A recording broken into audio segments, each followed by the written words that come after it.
ਪੁਰਾਤਨ ਵਿਰਾਸਤਾਂ ਸਾਡੇ ਇਤਿਹਾਸ ਦਾ ਝਰੋਖਾ ਤੇ ਸਰਮਾਇਆ ਹੁੰਦੀਆਂ ਨੇ। ਸਦੀਆਂ ਪੁਰਾਣੀਆਂ ਇਮਾਰਤਾਂ ਵਿੱਚੋਂ ਅੱਜ ਵੀ ਇਤਿਹਾਸ ਬੋਲਦਾ ਹੈ। ਭਵਨ ਨਿਰਮਾਣ ਕਲਾ ਦੀ ਵਿਰਾਸਤ ਦਾ ਅਜਿਹਾ ਇੱਕ ਪਹਿਲੂ ਜੁੜਿਆ ਹੈ ਗੁਰਦਾਸਪੁਰ ਜ਼ਿਲ੍ਹੇ ਦੇ ਪਿੰਡ ਚੋਣਿਆਂ ਨਾਲ। ਬਟਾਲਾ ਨੇੜਲੇ ਪਿੰਡ ਚੋਣੇ ਦੀ ਇਲਾਕੇ ਭਰ ਵਿੱਚ ਪਛਾਣ ਇੱਥੋਂ ਦੀ ਇੱਕ ਬਹੁਤ ਵੱਡੀ ਇਮਾਰਤ ਕਾਰਨ ਹੈ। ਕਹਿੰਦੇ ਨੇ ਕਿ ਜਦੋਂ ਇਹ ਕੋਠੀ ਬਣੀ ਸੀ ਤਾਂ ਬਟਾਲਾ ਸ਼ਹਿਰ ਦੀਆਂ ਸਾਰੀਆਂ ਦੁਕਾਨਾਂ 'ਚੋਂ ਲੋਹਾ ਮੁੱਕ ਗਿਆ ਸੀ। ਪਿੰਡ ਚੋਣਿਆਂ ਦੀ ਇਸ ਕੋਠੀ ਦਾ ਇਤਿਹਾਸ ਵੀ ਬੜਾ ਰੋਚਕ ਹੈ। ਇਹ ਕੋਠੀ ਪਿੰਡ ਚੋਣਿਆਂ ਦੇ ਦੋ ਭਲਵਾਨ ਭਰਾਵਾਂ ਦੀ ਸਫਲਤਾ ਦੀ ਗਵਾਹੀ ਭਰਦੀ ਹੈ। ਪਿੰਡ ਚੋਣੇ ਦੇ ਇੱਕ ਗਰੀਬ ਜ਼ਿਮੀਂਦਾਰ ਪਰਿਵਾਰ ਦੇ ਦੋ ਭਲਵਾਨ ਭਰਾਵਾਂ ਨੇ ਪਿੰਡ ਵਿੱਚ ਮੱਝਾਂ ਚਾਰਦਿਆਂ ਘੋਲ ਕਰਦਿਆਂ ਆਪਣੇ ਜ਼ੋਰ ਨਾਲ ਅਜਿਹੇ ਮੈਦਾਨ ਮਾਰੇ ਕਿ ਇੰਡੋਨੇਸ਼ੀਆ ਦੇ ਮਸ਼ਹੂਰ ਸ਼ਹਿਰ ਮੈਦਾਨ ਤੱਕ ਉਹਨਾਂ ਦੀ ਭਲਵਾਨੀ ਦੀ ਤੂਤੀ ਬੋਲਣ ਲੱਗੀ। ਭਲਵਾਨੀ ਦੇ ਸ਼ੌਂਕ ਨੇ ਪਿੰਡ ਚੋਣਿਆਂ ਦੇ ਦੋ ਗਰੀਬ ਨੌਜਵਾਨਾਂ ਦੀ ਤਕਦੀਰ ਅਜਿਹੀ ਬਦਲੀ ਕਿ ਉਹ ਆਪਣੇ ਇਲਾਕੇ ਦੇ ਸਭ ਤੋਂ ਅਮੀਰ ਤੇ ਰਸੂਖਦਾਰ ਵਿਅਕਤੀ ਬਣ ਗਏ। ਪਿੰਡ ਚੋਣਿਆਂ ਦੀ ਇਹ ਕੋਠੀ ਉਹਨਾਂ ਭਰਾਵਾਂ ਦੀ ਅਮੀਰੀ ਤੇ ਤਰੱਕੀ ਦਾ ਇਤਿਹਾਸ ਅੱਜ ਵੀ ਸਾਂਭੀ ਬੈਠੀ ਹੈ। ਤੁਹਾਨੂੰ ਇਸ ਕੋਠੀ ਨਾਲ ਜੁੜੇ ਸੰਖੇਪ ਇਤਿਹਾਸ ਤੋਂ ਅੱਜ ਅਸੀਂ ਜਾਣੂ ਕਰਾਵਾਂਗੇ।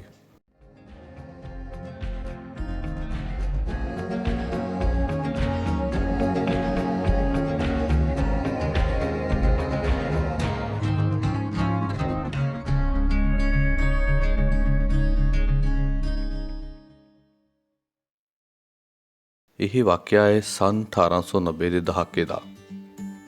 ਉਸ ਸਮੇਂ ਪੰਜਾਬ ਵਿੱਚ ਬਰਤਾਨੀਆ ਹਕੂਮਤ ਦਾ ਰਾਜ ਸੀ। ਬਟਾਲੇ ਤੋਂ ਕਰੀਬ 20 ਕਿਲੋਮੀਟਰ ਦੂਰ ਪੈਂਦੇ ਪਿੰਡ ਚੋਣਿਆਂ ਦੇ ਨੌਜਵਾਨਾਂ ਵਿੱਚ ਭਲਵਾਨੀ ਦਾ ਬਹੁਤ ਸ਼ੌਂਕ ਸੀ। ਪਿੰਡ ਦੇ ਇੱਕ ਸਧਾਰਨ ਜ਼ਿਮੀਂਦਾਰ ਪਰਿਵਾਰ ਵਿੱਚ ਪੈਦਾ ਹੋਏ ਦੋ ਭਰਾਵਾਂ ਹਾਕਮ ਸਿੰਘ ਤੇ ਗੁਰਦਿੱਤ ਸਿੰਘ ਦਾ ਵੀ ਭਲਵਾਨੀ ਨਾਲ ਬੜਾ ਮੋਹ ਸੀ। ਇਹਨਾਂ ਦੋਹਾਂ ਭਰਾਵਾਂ ਨੇ ਸਾਰਾ ਦਿਨ ਪਿੰਡ ਵਿੱਚ ਪਸ਼ੂ ਚਾਰਦੇ ਰਹਿਣਾ ਤੇ ਸ਼ਾਮ ਨੂੰ ਪਿੰਡ ਵਿੱਚ ਆਪਣੇ ਲੰਗੋਟੀਏ ਯਾਰਾਂ ਨਾਲ ਘੋਲ ਕਰਨੇ, ਕੁਸ਼ਤੀਆਂ ਕਰਨੀਆਂ। ਘਰ ਦਾ ਖੁੱਲ੍ਹਾ ਦੁੱਧ ਘਿਓ ਹੋਣ ਕਰਕੇ ਇਹ ਦੋਵੇਂ ਭਰਾ ਸਰੀਰੋਂ ਵੀ ਤਕੜੇ ਸੀ ਅਤੇ ਇਲਾਕੇ ਦੇ ਸਾਰੇ ਭਲਵਾਨਾਂ ਦੀਆਂ ਇਹਨਾਂ ਨੇ ਪਿੱਠਾਂ ਲਵਾ ਦਿੱਤੀਆਂ। ਭਲਵਾਨੀ ਵਿੱਚ ਹਾਕਮ ਸਿੰਘ ਤੇ ਗੁਰਦਿੱਤ ਸਿੰਘ ਦੀ ਚੜ੍ਹਤ ਇਹਨਾਂ ਨੂੰ ਕਲਕੱਤੇ ਤੱਕ ਲੈ ਗਈ। ਬੰਗਾਲ ਦੀ ਧਰਤੀ ਤੇ ਇਹਨਾਂ ਪੰਜਾਬੀ ਨੌਜਵਾਨਾਂ ਨੇ ਭਲਵਾਨੀ ਦਾ ਅਜਿਹਾ ਪ੍ਰਦਰਸ਼ਨ ਕੀਤਾ ਕਿ ਕੁਝ ਗੋਰਿਆਂ ਦੀ ਇਹਨਾਂ ਉੱਪਰ ਨਜ਼ਰ ਪੈ ਗਈ। ਇਹ ਦੋਵੇਂ ਭਰਾ ਇੱਕ ਕੁਸ਼ਤੀ ਕਲੱਬ ਵੱਲੋਂ ਇੰਡੋਨੇਸ਼ੀਆ ਵਿਖੇ ਭਲਵਾਨੀ ਕਰਨ ਚਲੇ ਗਏ। ਵਿਦੇਸ਼ੀ ਧਰਤੀ ਉੱਪਰ ਵੀ ਪਿੰਡ ਚੋਣਿਆਂ ਦੇ ਇਹਨਾਂ ਨੌਜਵਾਨਾਂ ਨੇ ਆਪਣੇ ਪੱਟਾਂ ਦਾ ਜ਼ੋਰ ਪੂਰੀ ਦੁਨੀਆ ਨੂੰ ਦਿਖਾ ਦਿੱਤਾ। ਇੰਡੋਨੇਸ਼ੀਆ ਵਿੱਚ ਭਲਵਾਨੀ ਤੋਂ ਇਹਨਾਂ ਨੌਜਵਾਨਾਂ ਨੂੰ ਕਾਫੀ ਇਨਾਮ ਮਿਲੇ। ਇੰਡੋਨੇਸ਼ੀਆ ਵਿਖੇ ਚਾਰੇ ਪਾਸੇ ਇਹਨਾਂ ਪੰਜਾਬੀ ਭਲਵਾਨਾਂ ਦੀ ਚਰਚਾ ਹੋਣ ਲੱਗ ਪਈ। ਇਹਨਾਂ ਦੋਵਾਂ ਭਰਾਵਾਂ ਵਿੱਚੋਂ ਇੱਕ ਭਰਾ ਦਾ ਵਿਆਹ ਵੀ ਇੰਡੋਨੇਸ਼ੀਆ ਦੇ ਇੱਕ ਅਮੀਰ ਪੰਜਾਬੀ ਪਰਿਵਾਰ ਦੀ ਇਕਲੌਤੀ ਲੜਕੀ ਨਾਲ ਹੋ ਗਿਆ। ਉਹ ਪਰਿਵਾਰ ਬਹੁਤ ਅਮੀਰ ਸੀ। ਇਸ ਵਿਆਹ ਨੇ ਭਲਵਾਨ ਭਰਾਵਾਂ ਦੀ ਜ਼ਿੰਦਗੀ ਵਿੱਚ ਅਜਿਹਾ ਬਦਲਾਅ ਲਿਆਂਦਾ ਕਿ ਉਹਨਾਂ ਦੀ ਜ਼ਿੰਦਗੀ ਹੀ ਬਦਲ ਗਈ। ਕੁਝ ਸਾਲ ਬੀਤੇ, ਹਾਕਮ ਸਿੰਘ ਤੇ ਗੁਰਦਿੱਤ ਸਿੰਘ ਬਹੁਤ ਅਮੀਰ ਹੋ ਗਏ। ਉਸ ਸਮੇਂ ਇੰਡੋਨੇਸ਼ੀਆ ਦੇ ਸ਼ਹਿਰ ਮੈਦਾਨ ਵਿੱਚ ਕੋਈ 16 ਸਿਨੇਮਾ ਘਰ ਸਨ, ਜਿਨ੍ਹਾਂ ਵਿੱਚੋਂ 14 ਸਿਨੇਮਾ ਘਰਾਂ ਦੇ ਮਾਲਕ ਇਹ ਭਲਵਾਨ ਭਰਾ ਬਣ ਗਏ। ਦੋਵਾਂ ਵਿੱਚੋਂ ਇੱਕ ਭਰਾ ਦਾ ਵਿਆਹ ਵੀ ਇੰਡੋਨੇਸ਼ੀਆ ਵਿੱਚ ਹੋ ਗਿਆ। ਇਸ ਤਰੱਕੀ ਤੋਂ ਬਾਅਦ 1900 ਦੇ ਪਹਿਲੇ ਦਹਾਕੇ ਇਹ ਦੋਵੇਂ ਭਰਾ ਵਾਪਸ ਆਪਣੇ ਪਿੰਡ ਚੋਣੇ ਆਏ। ਪਿੰਡ ਦੇ ਕੱਚੇ ਘਰ ਦੀ ਹਾਲਤ ਬਹੁਤ ਮਾੜੀ ਸੀ। ਦੂਜੇ ਭਰਾ ਦੇ ਵਿਆਹ ਦੀ ਗੱਲ ਚੱਲੀ ਤਾਂ ਘਰ ਘਾਟ ਦੇਖ ਕੇ ਰਿਸ਼ਤਾ ਨਾ ਹੋਇਆ।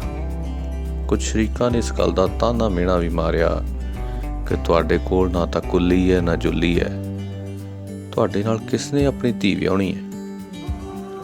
ਹਾਕਮ ਸਿੰਘ ਤੇ ਗੁਰਦਿੱਤ ਸਿੰਘ ਨੂੰ ਸ਼ਰੀਕਾਂ ਦੇ ਬੋਲ ਬੜੇ ਚੁਭੇ।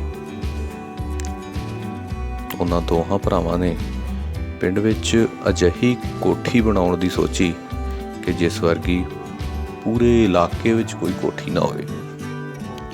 ਦੋਵਾਂ ਭਰਾਵਾਂ ਕੋਲ ਦੌਲਤ ਬੇਸ਼ੁਮਾਰ ਸੀ ਅਤੇ ਉਹਨਾਂ ਨੇ ਸਭ ਤੋਂ ਪਹਿਲਾਂ ਪਿੰਡ ਵਿੱਚ 150 ਏਕੜ ਦੇ ਕਰੀਬ ਜ਼ਮੀਨ ਖਰੀਦੀ। ਪਿੰਡ ਚੂਣਿਆਂ ਵਿੱਚ ਕੋਠੀ ਬਣਾਉਣ ਲਈ 2 ਛੋਟੇ ਪੱਠੇ ਲਗਾਏ ਗਏ। ਕਹਿੰਦੇ ਨੇ ਕਿ ਕੋਠੀ ਇੰਨੀ ਵੱਡੀ ਬਣਾਈ ਗਈ ਕਿ ਇਸ ਉੱਪਰ ਲੱਖਾਂ ਦੀ ਗਿਣਤੀ ਵਿੱਚ ਇੱਟਾਂ ਲੱਗੀਆਂ।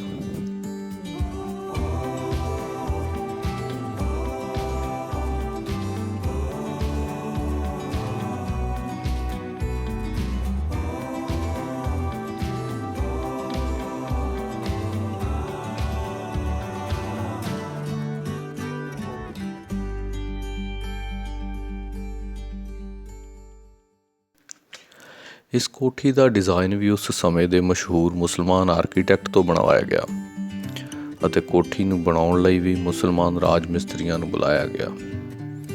ਜਦੋਂ ਕੋਠੀ ਦਾ ਕੰਮ ਸ਼ੁਰੂ ਹੋਇਆ ਤਾਂ ਬਟਾਲਾ ਸ਼ਹਿਰ ਤੋਂ ਲੋਹੇ ਦੇ ਗਾਡਰ ਤੇ ਸਰੀਏ ਦੇ ਗੱਡੇ ਭਰ ਕੇ ਪਿੰਡ ਚੋਣਿਆਂ ਆਉਣ ਲੱਗੇ। ਇਹਨਾਂ ਲੋਹਾ ਇਸ ਕੋਠੀ ਉੱਪਰ ਲੱਗਾ ਕਿ ਬਟਾਲਾ ਸ਼ਹਿਰ ਦੀਆਂ ਲੋਹੇ ਦੀਆਂ ਦੁਕਾਨਾਂ 'ਚੋਂ ਲੋਹਾ ਮੁੱਕ ਗਿਆ। ਉਸ ਸਮੇਂ ਬਟਾਲਾ ਲੋਹੇ ਦੇ ਕਾਰੋਬਾਰ ਦੀ ਹੱਬ ਮੰਨਿਆ ਜਾਂਦਾ ਸੀ। ਬਟਾਲਾ ਦੇ ਕਈ ਲੋਕ ਉਚੇਚੇ ਤੌਰ ਤੇ ਪਿੰਡ ਚੋਣੇ ਇਹ ਦੇਖਣ ਪਹੁੰਚੇ ਕਿ ਆਖਰ ਉੱਥੇ ਬਣ ਕੀ ਰਿਹਾ ਹੈ। ਜਦੋਂ 3 ਮੰਜ਼ਲਾਂ ਤੇ ਉੱਚੇ ਮੀਨਾਰਾਂ ਵਾਲੀ ਇਹ ਕੋਠੀ ਬਣ ਕੇ ਤਿਆਰ ਹੋਈ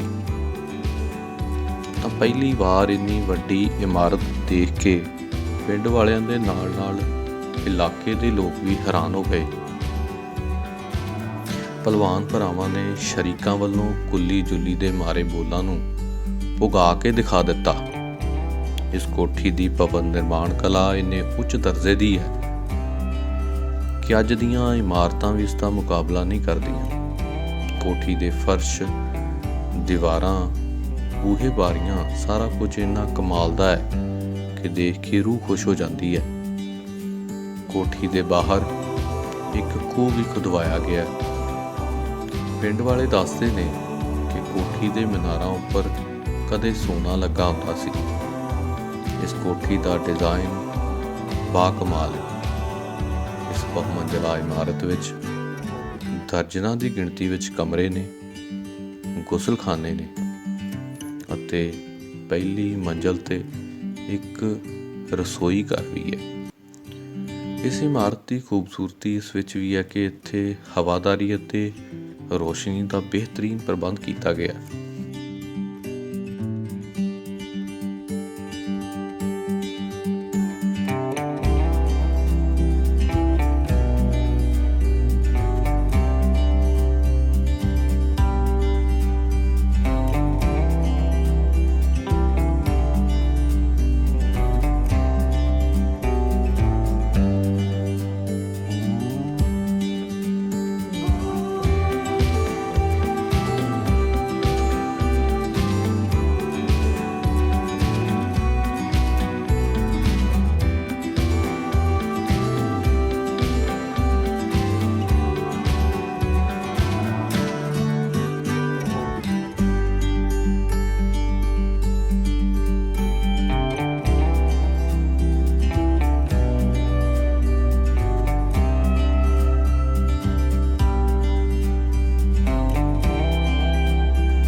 ਸ਼ਰੀਕਾਂ ਦੇ ਬੋਲ ਪੁਗਾ ਕੇ ਅਤੇ ਛੋਟੇ ਭਰਾ ਦਾ ਵਿਆਹ ਕਰਨ ਤੋਂ ਬਾਅਦ ਇਹ ਪਹਿਲਵਾਨ ਕੁਝ ਸਾਲ ਇਸ ਕੋਠੀ ਵਿੱਚ ਬਿਤਾਉਣ ਤੋਂ ਬਾਅਦ ਵਾਪਸ ਇੰਡੋਨੇਸ਼ੀਆ ਚਲੇ ਗਏ। ਉੱਥੇ ਇਹਨਾਂ ਦਾ ਕਾਰੋਬਾਰ ਬਹੁਤ ਵਧੀਆ ਸੀ। ਕੁਝ ਸਾਲਾਂ ਪਿੱਛੋਂ ਪਹਿਲਵਾਨਾਂ ਦਾ ਇੱਕ ਲੜਕਾ ਬਲਵਿੰਦਰ ਸਿੰਘ ਬਿੱਲੂ ਇਸ ਕੋਠੀ ਵਿੱਚ ਆ ਕੇ ਰਹਿੰਦਾ ਰਿਹਾ। ਪਿੰਡ ਵਾਲੇ ਦੱਸਦੇ ਨੇ ਪਹਿਲਵਾਨਾਂ ਦੇ ਵਾਰਸਾਂ ਨੇ ਹੌਲੀ-ਹੌਲੀ ਪਿੰਡ ਦੀ ਜ਼ਮੀਨ ਵੇਚ ਦਿੱਤੀ ਅਤੇ ਕੋਠੀ ਦਾ ਇੱਕ ਵੱਡਾ ਹਿੱਸਾ ਵੀ ਢਾਹ ਕੇ ਵੇਚ ਦਿੱਤਾ। 1970 ਦੇ ਦਹਾਕੇ ਤੋਂ ਬਾਅਦ ਇਹ ਕੋਠੀ ਵੀਰਾਨ ਪਈ ਹੈ। ਹੁਣ ਆਲਮ ਇਹ ਹੈ ਕਿ ਇਸ ਕੋਠੀ ਦਾ 3 ਮੰਜ਼ਲਾ ਢਾਂਚਾ ਤਾਂ ਜੇ ਖੜਾ ਵੀ ਹੈ, ਪਰ ਇਸ ਦੇ ਬੂਹੇ ਬਾਰੀਆਂ ਤੇ ਗਰਿੱਲਾਂ ਲੋਕਾਂ ਨੇ ਲਾ ਲਏ ਨੇ। ਕੰਧਾਂ ਵਿੱਚ ਪਿੱਪਲ ਉਗਾਏ ਨੇ। ਸਾਂਭ ਸੰਭਾਲ ਕਰਨ ਵਾਲਾ ਕੋਈ ਵੀ ਨਹੀਂ। ਇਹ ਕੋਠੀ ਖੁੱਲੀ ਹੈ। ਬਹੁਤ ਸਾਰੇ ਲੋਕ ਦੂਰੋਂ ਨੇੜਿਓਂ ਇਹਨੂੰ ਦੇਖਣ ਆਉਂਦੇ ਨੇ। ਭਾਵੇਂ ਕਿ ਦਹਾਕਿਆਂ ਤੋਂ ਵੀਰਾਨ ਪਈ ਹੋਣ ਕਰਕੇ ਇਸ ਨੂੰ ਕਾਫੀ ਨੁਕਸਾਨ ਪਹੁੰਚਿਆ ਹੈ, ਪਰ ਅਜੇ ਵੀ ਇਸ ਕੋਠੀ ਦੀ ਬਣਤਰ ਅਤੇ ਇਮਾਰਤਸਾਜ਼ੀ ਹੈਰਾਨ ਕਰਨ ਵਾਲੀ ਹੈ। ਇਸ ਕੋਠੀ ਦੀ ਸਭ ਤੋਂ ਉੱਪਰਲੀ ਮੰਜ਼ਿਲ ਤੇ ਚੜ੍ਹ ਕੇ ਸਾਰਾ ਇਲਾਕਾ ਦੇਖਿਆ ਜਾ ਸਕਦਾ ਹੈ। ਕਹਿੰਦੇ ਨੇ ਕਿ ਹਾਕਮ ਸਿੰਘ ਤੇ ਗੁਰਦਿੱਤ ਸਿੰਘ ਦਾ ਪਰਿਵਾਰ ਇੰਡੋਨੇਸ਼ੀਆ ਤੋਂ ਅੱਗੇ ਹੋਰ ਕਈ ਦੇਸ਼ਾਂ ਵਿੱਚ ਫੈਲ ਗਿਆ ਹੈ। ਕਦੀ-ਕਦੀ ਇਸ ਪਰਿਵਾਰ ਦੀਆਂ ਅਗਲੀਆਂ ਪੀੜ੍ਹੀਆਂ ਪਿੰਡ ਚੋਣੇ ਆਉਂਦੀਆਂ ਨੇ ਅਤੇ ਆਪਣੇ ਬਜ਼ੁਰਗਾਂ ਦੀ ਸ਼ਾਨਦਾਰ ਕੋਠੀ ਅੱਗੇ ਫੋਟੋਆਂ ਖਿਚਾ ਕੇ ਚਲੀਆਂ ਜਾਂਦੀਆਂ ਨੇ। ਪਿੰਡ ਚੋਣੇ ਦੀ ਇਸ ਕੋਠੀ ਦਾ ਇਤਿਹਾਸ ਇਸ ਵਾਂਗ ਬਹੁਤ ਹੀ ਦਿਲਚਸਪ ਹੈ ਅਤੇ ਇਹ 2 ਭਰਾਵਾਂ ਦੀ ਤਰੱਕੀ ਦੀ ਕਹਾਣੀ ਹੈ। ਚੰਗਾ ਹੁੰਦਾ ਜੇ ਪਿੰਡ ਚੋਣਿਆਂ ਦੇ ਵਾਸੀ ਇਸ ਕੋਠੀ ਦੀ ਸੰਭਾਲ ਕਰ ਲੈਂਦੇ। ਕਈ ਕਿਲੋਮੀਟਰ ਦੂਰੋਂ ਦਿਖਾਈ ਦੇਣ ਵਾਲੀ ਇਸ ਕੋਠੀ ਦੀ ਸੁੰਦਰਤਾ ਤੇ ਵਿਸ਼ਾਲਤਾ ਅੱਜ ਵੀ ਹਰ ਕਿਸੇ ਨੂੰ ਹੈਰਾਨ ਕਰਦੀ ਹੈ। ਕਦੀ ਮੌਕਾ ਮਿਲੇ ਤਾਂ ਤੁਸੀਂ ਵੀ ਇਸ ਕੋਠੀ ਨੂੰ ਜ਼ਰੂਰ ਦੇਖ ਕੇ ਆਇਓ। ਤੁਹਾਨੂੰ ਵੀ ਚੰਗਾ ਲੱਗੇਗਾ ਤੇ ਨਾਲ ਹੀ ਇਸ ਦੇ ਇਤਿਹਾਸ ਨੂੰ ਤੁਸੀਂ ਆਪਣੇ ਅੰਗ ਸੰਗ ਮਹਿਸੂਸ ਕਰੋ।